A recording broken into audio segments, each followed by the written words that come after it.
I was doing a documentary about Australian music overseas in 1978, and I met with Bon in Atlanta, Georgia, and AC/DC were supporting Cheap Trick. And after the show, he and I went back to his hotel room, and it was just he and I, and we were talking about stuff, and I was saying, how does it feel? He was dressed to the nines. He had a he had a long coat on, jacket, leopard skin jacket with all the trimmings, and he looked the absolute epitome of a pop star, of a rock and roll star. We went back to his hotel room, and we rang a couple of people that we both knew who lived in America and stuff, in the early hours of the morning, and woke them up, and then we started talking. We got drunk, and veritas in vino, as they say, and he started expressing to me that he thought I got the best deal because I was settled down, I wasn't on the road anymore. And he said, I really envy that, I wish I was, because he said, Frank, to be honest, I'm really getting sick of this. He said, we're on the road non-stop, and I need a break, I want a break. And he said, I can afford to take a break, I've got a lot of cash coming my way. And he said, I really am getting sick of this. I'm sick of being on the road. All I want to do is go out into the country somewhere. I'd like to settle down and live an ordinary life like anyone else, and just play guitar. And they may have been the early hour meanderings of a drunken man who was pissed off with having been on the road for years and years. On the other hand, somewhere there, I believe there was a deep core of unhappiness.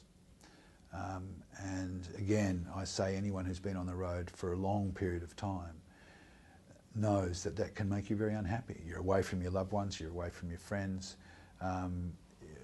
away from his own country, although he was living in London.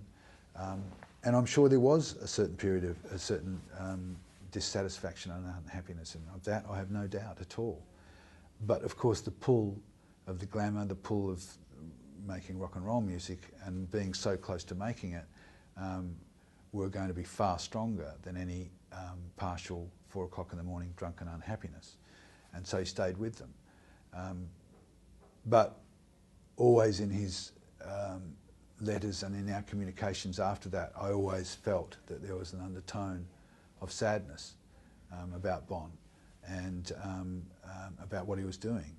Not that he wasn't enjoying AC/DC or didn't love them, he did, and he loved what he was doing. But he also, people must understand, at this stage he was 33 and much older than the other guys. I'm not inferring here that Bon was going to leave AC/DC, because I have no doubts he wasn't going to leave them. But also, equally, I have no doubt that he was starting to wonder whether it was ever going to break through for them, whether all this constant touring was ever going to come to fruition in terms of the band making it, whether they ever were going to have time off, which is ironic 25 years down the road, because of course AC/DC have a lot of time off now because all the work's been done. But then that wasn't the case. They toured non-stop. It was their belief that it was live work that was the key to their success, and justifiably so. But he had been touring non-stop on an upwardly mobile track of making it in a rock and roll band since 1965. People forget that, and that's a long time. The others hadn't been. But he'd been going for, when I saw him, for 12 years non-stop. It wasn't like they had time off. He was touring all the time on the road, and that can be absolutely draining on your psyche, on you physically, on you emotionally, and on you mentally. He was definitely ragged around the edges when I saw him, and I think personally that eventually he would have left AC/DC. I don't think he would have stayed there all that time. I'm sure he would have, if he didn't leave AC/DC, he would have gone off and done his own projects and his own stuff. Who knows what he'd be doing now. It's silly to even contemplate, but because it ain't going to happen. But I have no doubt that his point of wanting to get off the road and live a normal life would have happened a lot sooner than it did with Malcolm and Angus. remember again that at that stage Angus was only 21, Malcolm was only 27, so Bon was 33. That's a lot older.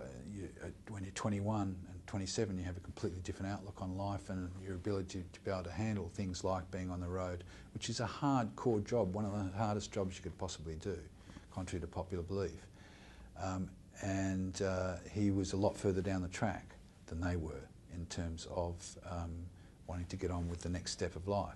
And so I have absolutely no doubts at all that he would have, in some shape or form, done other things outside AC/DC. Whether it was completely to leave them or not, nobody knows, nobody could ever say. But when I saw him in 1978, he was up to here with it. Not with the band, not with the music, but with his own lifestyle and with his own personal. Bon had demons like us all, and he only had his band members, his workmates, to bounce them off in person all the time. Of course, he had his friends, very close friends, to air them in letter form and in phone conversations, but essentially he was living a life with four other guys and their management and all the things that go with it. You know, the PR people, the lawyers, the accountants, the record companies, you know, and it's just, you know, too much. Well, the simple fact that when he died, that he was on a drinking spree, and one of many drinking sprees, shows that, you know, he had a bit of time on his hand, he had a bit of money on his hand, and he was on a bender.